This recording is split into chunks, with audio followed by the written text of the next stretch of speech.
हम सब लोग इस आध्यात्मिक विद्यालय में जीवात्मा के कल्याण के लिए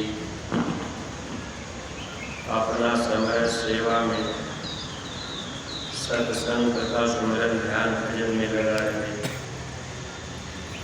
इस तन को, धन को, मन को परमात्मा में इसीलिए लगाया जाता है ताकि ये आत्मा जन्म मरण के देश से अपने सच्चे देश चल पड़े। जब से हम आप इस संसार में आए,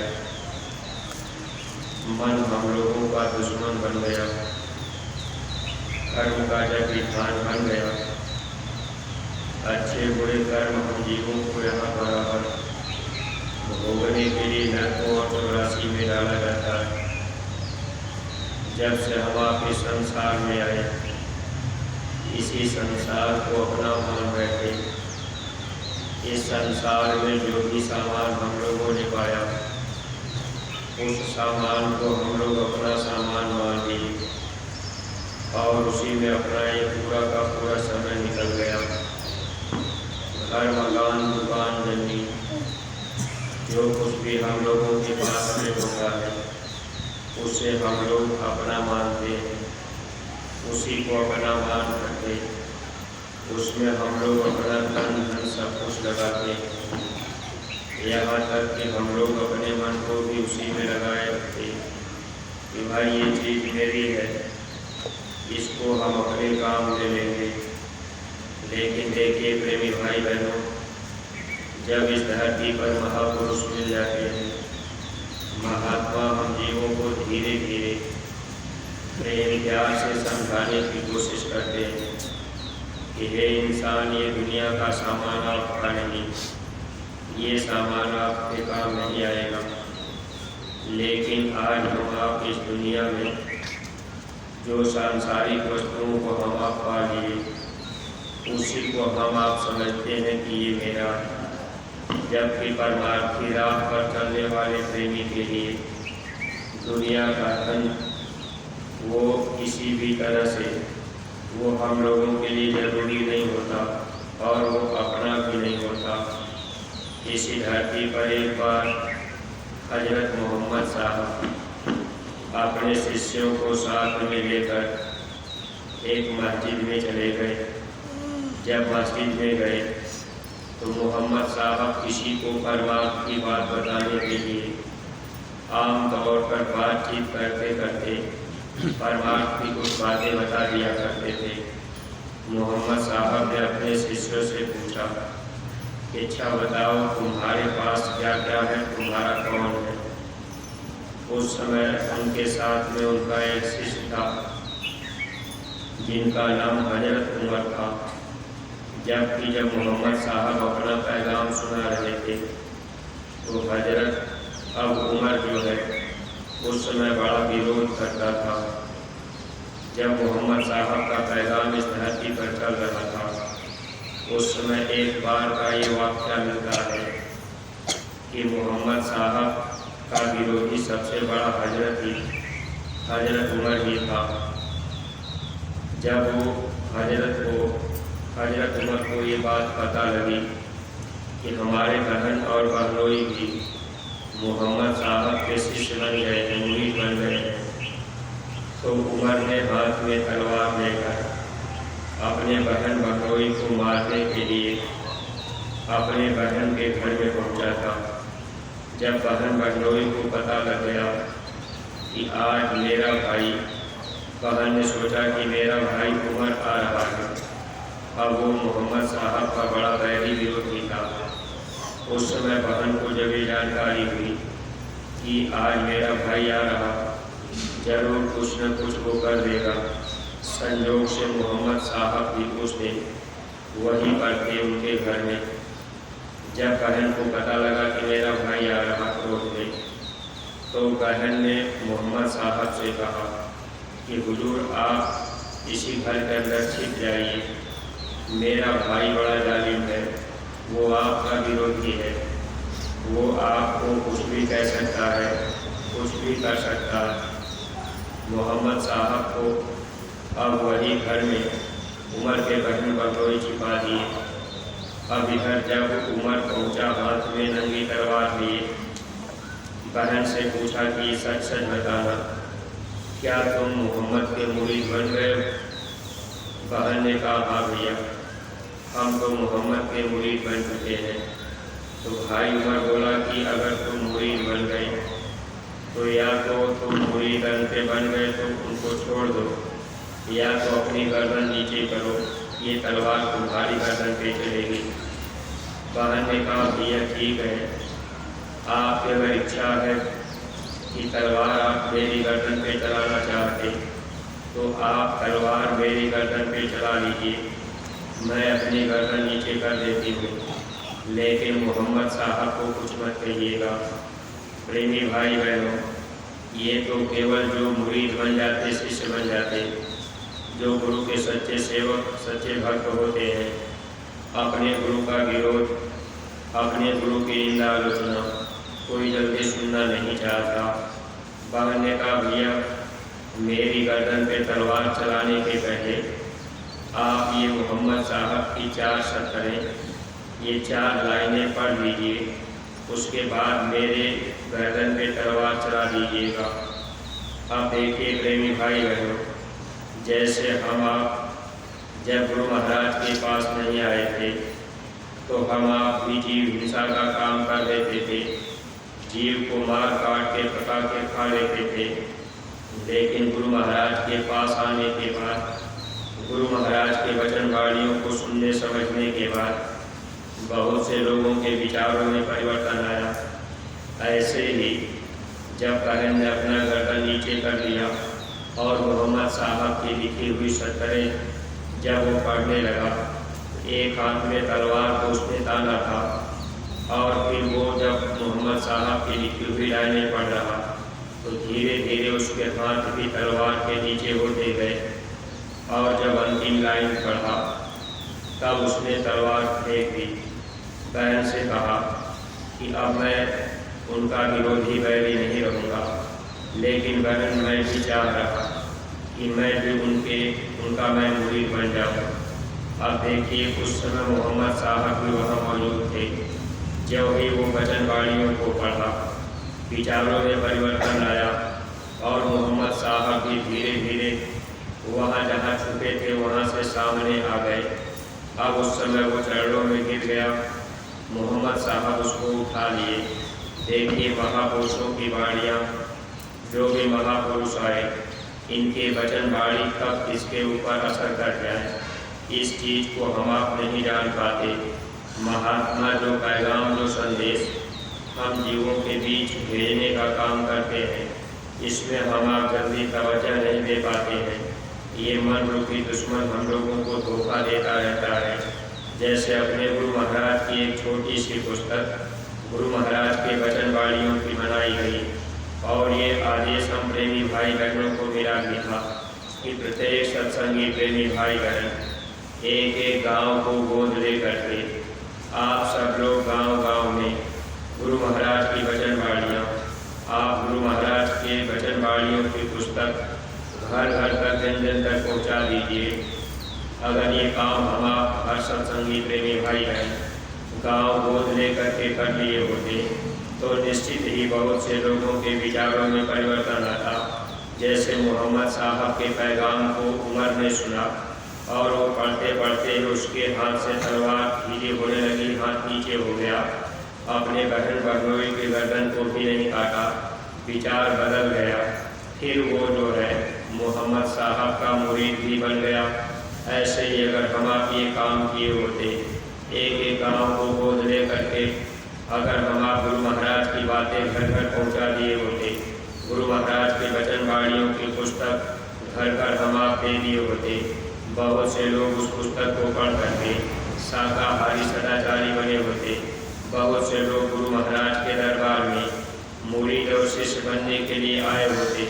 इसका बहुत बड़ा लाभ हम प्रेमी भाई बहनों को मिलता, लेकिन हम आप इस वचन को अपने जीवन में जल्दी अमल भी नहीं कर पा रहे। मन रूपी दुश्मन हम लोगों को धोखा दे रहा। देखिए उसी समय जब ये उमर उनका शिष्य बन गया, शिष्य बनने के कुछ दिन बाद बाद अब जो है कि मोहम्मद साहब साथ में लेकर के कुछ और शिष्य भी साथ में थे। तो उस समय मोहम्मद ने पूछा कि अच्छा भाई उमर बताओ कि तुम्हारा इस दुनिया में क्या है, कौन है। तब वो गिनाने लगा कि मेरे घर में लड़के लड़कियां मेरे हैं, मेरी स्त्री है, मेरे घर में ऊँट है, मेरे घर में ये सामान है। सब सामानों को उसने गिना दिया, ये सामान मेरे घर में है, मेरे हैं। फिर उसके बाद दूसरे शिष्यों से जब मोहम्मद साहब ने पूछा अच्छा भाई तुम्हारे यहाँ क्या क्या है, वो भी अपनी सारी बात बताई कि मेरे पास में ये सामान है, ये सामान है। इस तरह से उसने भी बता दी। जब हजरत अली की बारी आई, मोहम्मद साहब ने हजरत अली से पूछा कि अच्छा बताओ आपके पास क्या क्या है। उस समय हजरत अली ने कहा कि मेरा तो एक खुदा है और एक आप, इसके अलावा मेरा कुछ भी नहीं। जब इतनी बात हजरत अली ने बताई तो मोहम्मद साहब का मूल उद्देश्य तो यही था, बातचीत करते करते सबको समझाने का। मोहम्मद साहब बताने लगे कि परमार्थ के रास्ते पर ये दुनिया की चीज़ें, ये धन दौलत जो कुछ भी है, ये कोई विशेष महत्व नहीं रखता।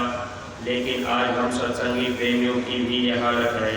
हम लोग परमार्थ के रास्ते के राहगीर हैं, फिर भी हम आप दुनिया की चीज़ों को अपना समझकर और धन दौलत रुपए पैसे स्त्री बाल बच्चों को अपना समझकर हम आप इसी में भूले रहते हैं। जबकि महापुरुष जब जब आए तो महात्मा हम जीवों को सच्ची बात वो बताने का प्रयास किए। अगर हम आप इन चीज़ों को समझ लेते और अपने मन को उधर से हटा लेते, जब तक हम आप ये समझते रहेंगे ये धन दौलत हाथी घोड़े महल अटारी मेरे हैं, ये स्त्री मेरी है, बच्चे मेरे हैं, मन उसी में लगा रहेगा। महात्मा धीरे धीरे हम जीवों को इस परमार्थ के राह पर इस बात को बताने की कोशिश करते हैं। ये दुनिया का साजो सामान ये चंद दिनों के लिए मिला है, शरीर का समय पूरा हो जाएगा, मकान अपना नहीं होगा, शरीर का समय पूरा होगा, स्त्री बाल बच्चे अपने नहीं होंगे। अब धीरे धीरे एक दिन ये छूट ही जाएगा।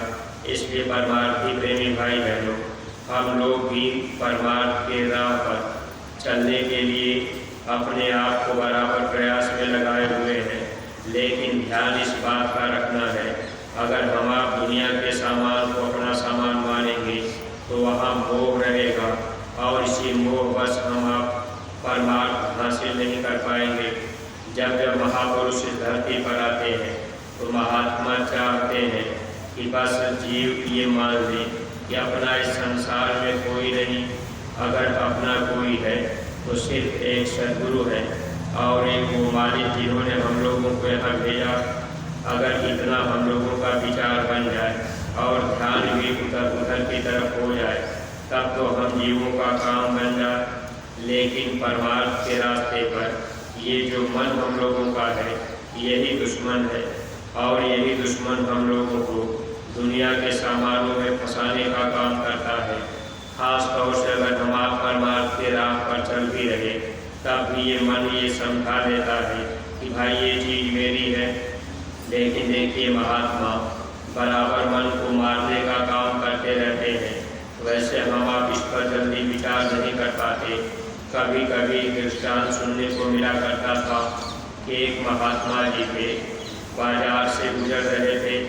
बाजार में अब दुकान लगा करके खजूर बेचने वाले वो कुंजड़े खजूर बेच रहे थे। जब वो महात्मा जी बाजार से गुजरे, उनका मन खजूर खाने के लिए कह दिया। अब मन ने तो कर दिया, इच्छा अंदर में पैदा हो गई कि आज थोड़ा सा खजूर खरीद के खा लिया जाए। लेकिन उस दिन महात्मा जी खजूर नहीं खाते। मन को समझाए कि देखो मन, अगर खजूर लेना है तो तुझे थोड़ा परिश्रम करना पड़ेगा, उसके बाद तुमको खजूर लेनी पड़ेगी। अब वो महात्मा जी जंगल में गए। मन से कहे कि चलो जंगल में लकड़ी काटो, लकड़ी में गट्ठर उठा करके ले चलो बाजार में बेचो। जब वो पैसा मिल जाएगा तो उससे खजूर खरीद लेंगे। अब महात्मा जी मन की बात को पकड़े हुए थे कि मन तो ऐसे धोखा दे रहा है। फिर महात्मा जी वही काम किए। जंगल में जा कर के लकड़ी काटे, 2 गट्ठर लकड़ी काटे और दोनों गट्ठर का एक बंडल बनाए। इतना वजन हो गया कि जल्दी कुछ नहीं रहा था। लेकिन महात्मा जी मन से लड़ाई लड़ रहे। महात्मा जी कहे कि ये गट्ठर उठाओ, बाजार में ले करके चलो, ज़्यादा लकड़ी ले चलोगे तो ज़्यादा बेच देंगे, तो पैसा ज़्यादा होगा तो खजूर भी ज़्यादा दे देंगे। अब महात्मा जी मन को ये समझा रहे कि तुम लकड़ी ले चलो। अब किसी तरह से जोर जबरदस्ती लकड़ी को अब उठाए। फिर महात्मा जी थोड़ी दूर लेके चले, फिर उतना वजन था कि बोझ गिर जाता था, फिर उठाते थे, फिर लेके चलते थे। ऐसे मन से कह करके कि नहीं तुमको ले चलना पड़ेगा, बेचना पड़ेगा। देखिए ये मन है, ये चीज़ हम आपकी समझने का अगर प्रयास करें तो इसकी गति बड़ी अटपटी है। आज कोई सामान अगर 50 किलो वजन का हो और वो हमको आपको उठाया जाए, कह दिया जाए कि भाई ये सामान यहाँ से मंदिर तक पहुँचा दीजिए, तो हम लोगों का मन कहेगा कि इतना वजन हम नहीं ले जा पाएंगे। अगर 50 किलो की जगह 60-70 किलो का वजन हो और ये कह दिया जाए कि भाई ये मुफ्त में आपको दिया जा रहा, आप इसको ले जाइए, तो मन अपना मान लेता है। 50 किलो तो मंदिर तक नहीं ले जाएगा, लेकिन जब अपने घर ले जाने की बात आएगी तो ये मन 60-70 किलो की ले जाने के लिए तैयार हो जाएगा। कहेगा अच्छा हमको उठा दीजिए, हम इसको ले चलते हैं और पूरी ताकत, पूरी कोशिश हम आप करते हैं कि भाई ये अपना है तो इसको हम वहाँ पहुँचा दें। अब ये मन की गति है। मन बहुत तरह से हम लोगों को गिराता है, जल्दी हम आप समझने का प्रयास नहीं कर पाते। आखिर महात्मा जी वो लकड़ी जंगल में से लेकर के बाजार आए, बाजार में लकड़ी बेचे। लकड़ी बेच करके महात्मा जी खजूर खरीद लिए। जब खजूर खरीद लिए तो मन ने जल्दी किया कि अब अच्छा खा लेते हैं। फिर महात्मा जी बोले कि चलो तुमको खिलाते हैं। जब महात्मा जी वापस जंगल में चले गए तो वहाँ जंगल में जाकर खजूर को उन्होंने सामने रख दी और मन से कहने लगे कि देखो मन, ये खजूर खाने के लिए तूने इतना परिश्रम किया, तूने जंगल से लकड़ी काटी, तुमने वजन बोझा उठाया और तुम बाजार में बेचे।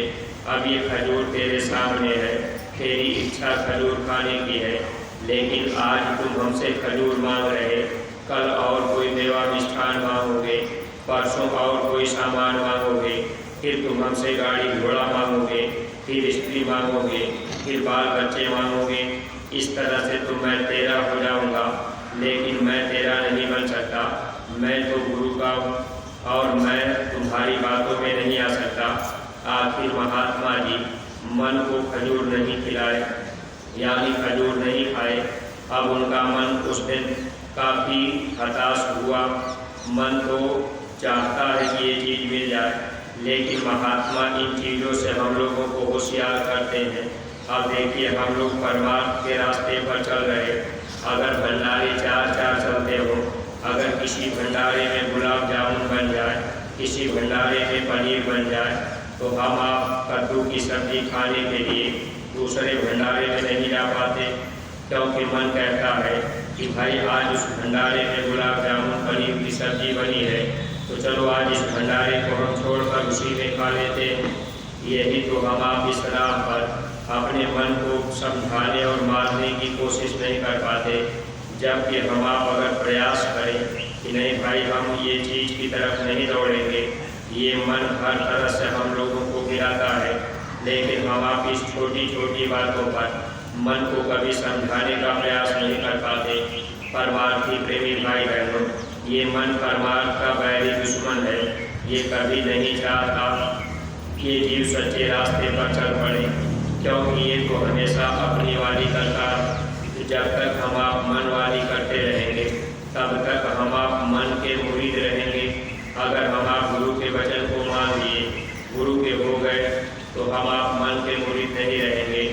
मन दुनिया की चीज़ों में ले जाएगा और सद्गुरु हम लोगों को परमार्थ की तरफ ले जाते हैं।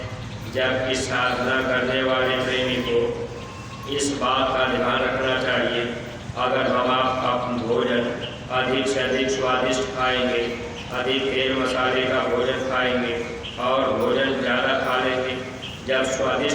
भोजन मिलेगा तो निश्चित है कि हम आप ज़्यादा खाएंगे, फिर हम आप भजन भी नहीं कर पाएंगे। स्वामी जी महाराज इतना कहा करते थे, अगर कोई साधना करना चाहे तो आप शाम को एक टाइम रोटी मत न खाओ। गुरु महाराज कहा करते थे, भजन के लिए शाम को पेट खाली रखो, आप दूध ले लो या तो कोई फल फूल ले लीजिए, ऐसे स्वामी जी महाराज बताया करते थे। लेकिन परमार्थी प्रेमी भाई बहनों, कहने का मतलब ये है, हम लोगों का मन भजन की तरफ है ही नहीं। मन नहीं कहता कि भाई हमारा भजन बने। अब हम आप ऐसे कहने के लिए भले कहें, लेकिन बहुत कम प्रेमी ऐसे होते हैं जिनका मन कहता है कि हमारा भजन बने, हम भजन करें। अगर हम आप भजन की तरफ मन को लगावें तो जरूर उसका कुछ न कुछ लाभ मिलेगा। लेकिन मन है दुनिया के सामानों में, खाने पीने के सामानों में बराबर हम लोगों को ले चलता। इसीलिए सेवाएं भी जब कराई जाती हैं तो मन को मारने के लिए भी कराई जाती है, लेकिन सेवाओं में भी हम आप ध्यान नहीं देते। कभी हम आप सेवा करने अस्पताल पर गए, कभी हम आप सेवा करने कहीं और चले गए, कभी हम आप सेवा के समय घूमने टहलने चले गए। अगर मन की निगरानी और निरक्षरता हम आप नहीं रखेंगे, मन को कहेगा कि भाई हम सेवा कर रहे हैं। अब मन कह देगा भाई ये भी गुरु महाराज की सेवा है, वो भी गुरु महाराज की सेवा। लेकिन परमार्थी प्रेमी भाई बहनों, इसीलिए हर परमार्थी प्रेमियों को अलग अलग सेवाओं में लगा दिया जाता है कि भाई आपको यहाँ सेवा करना है, आपको यहाँ करना है। जहाँ जैसी ज़रूरत रहती है वैसी बातें आपको बता दी जाती हैं कि भाई आपको यहाँ सेवा करना।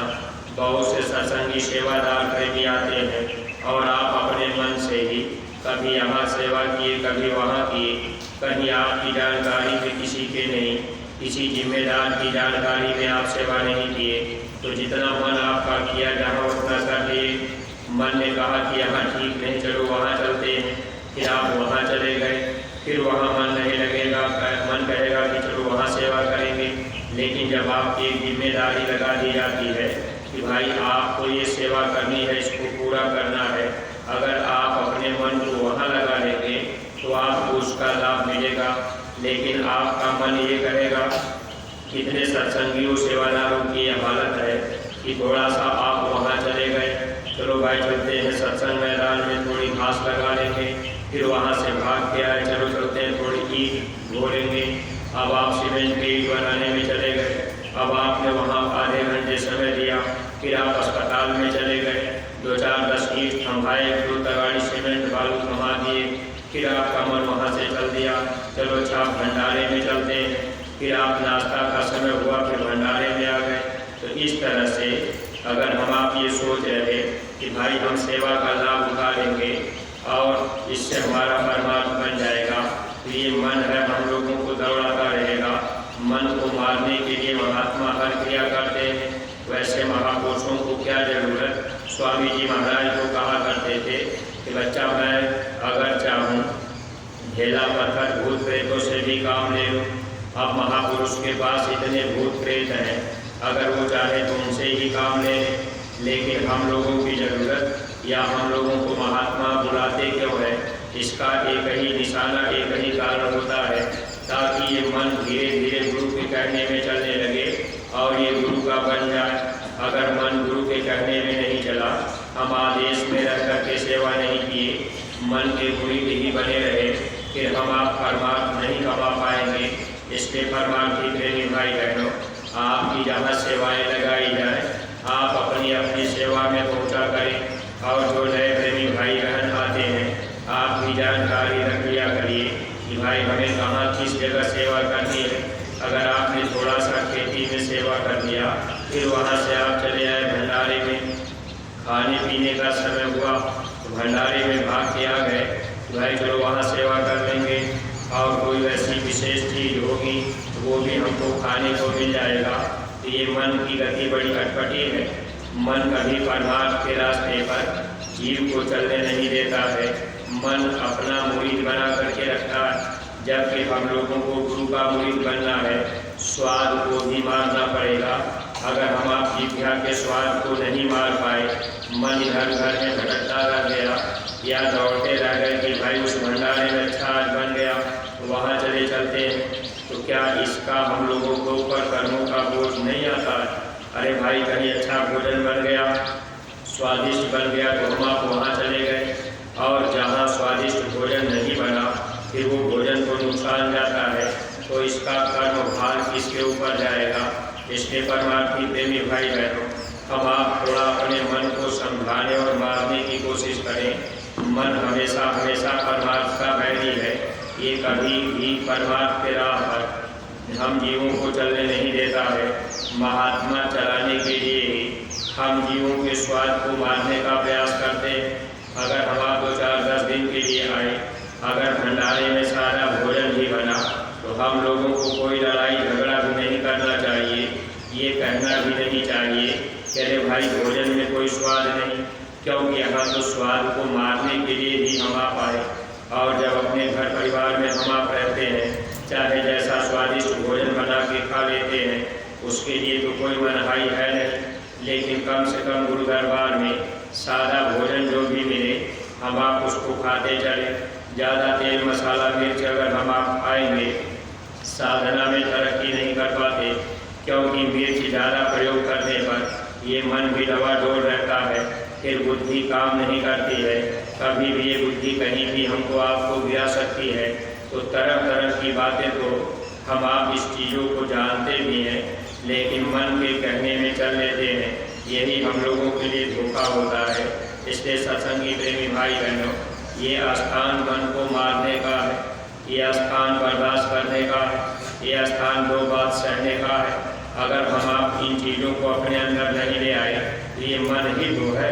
अगर मन कोई कुछ कह भी दिया, आपका मन खराब हो गया कि आपने मुझे ऐसे क्यों कह दिया, हम तो इतनी सेवा कर रहे, हम ये सेवा कर रहे, तो ये मन है, इस तरह से हम लोगों को गिराता है। इसलिए आप ये बात भी हमेशा ध्यान रखिएगा, जो कुछ करते हैं सद्गुरु करते हैं, हम आप कुछ भी नहीं कर पाते, हम आप निमित्त मात्र खड़े रहते हैं। अगर हम आप निमित्त मात्र खड़े हो गए, सेवा में लग गए, आप अपना हाथ हिला दिए, हाथ चला दिए, तो आपको उसका लाभ मिल जाएगा। अगर करने के लिए तो सब कुछ करता धरता सद्गुरु होते हैं। जिस दिन हम आप अपने को करता मान लेंगे, उसी दिन हम आप परमार्थ के रास्ते से खाली होने लगेंगे। इसलिए अपने को अकर्ता समझकर सद्गुरु ही करता धरता है। और ये हमेशा ध्यान रहे कि जो कुछ गुरु महाराज के दया कृपा से होता है वो गुरु महाराज ही करते हैं।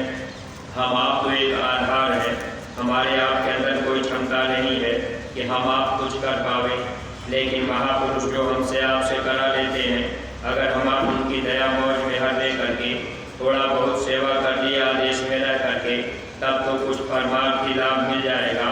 और ये मन भी धीरे धीरे मरने लगेगा कि भाई ये तो अब अपने गुरु के हुक्म में चलता है, अब गुरु के आदेश में चलता है। लेकिन प्रेमी भाई बहन, सोचने और समझने के लिए हमको आपको अपने को खड़ा करना पड़ेगा कि भाई हम गुरु आदेश में चलें, जो भी आदेश मिल जाए हमको यहाँ सेवा करनी, हम उस सेवा को कर लें, तब तो लाभ मिलता जाएगा।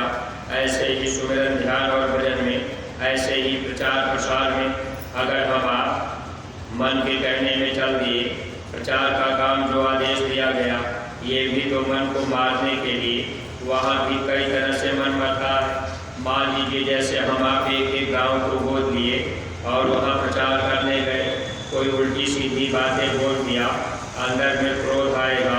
अगर आपने क्रोध को बर्दाश्त किया, आप चुप रह गए, अब आपके अंदर तो ऐसा होगा कि भाई ये छोटा आदमी हमको ऐसे कह दिया, अच्छा हम इसको छोड़ेंगे नहीं।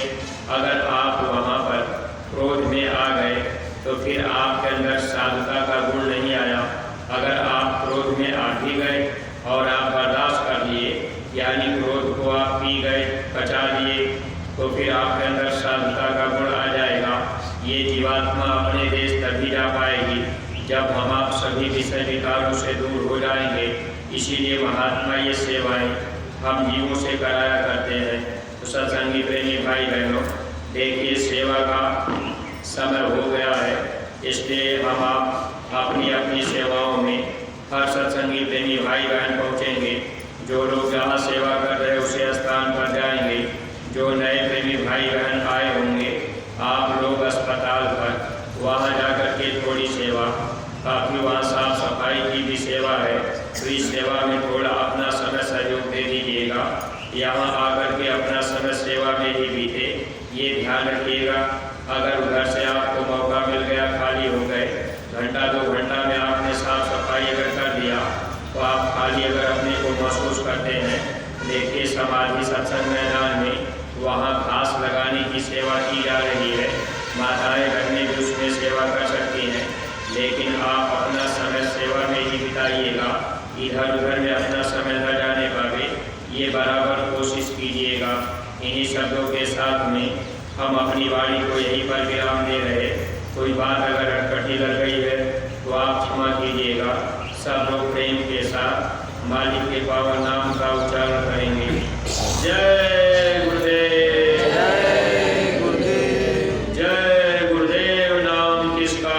प्रभु का, प्रभु का पावन नाम। जय गुरुदेव। बाबा जय गुरुदेव जी महाराज का कहना है, शाकाहारी रहना है। बाबा जय गुरुदेव जी महाराज की अर्जी है, आगे आपकी मर्जी है। पूज्य महाराज जी की प्रार्थना है, हाथ जोड़कर विनय हमारी हो जाए सब शाकाहारी। जय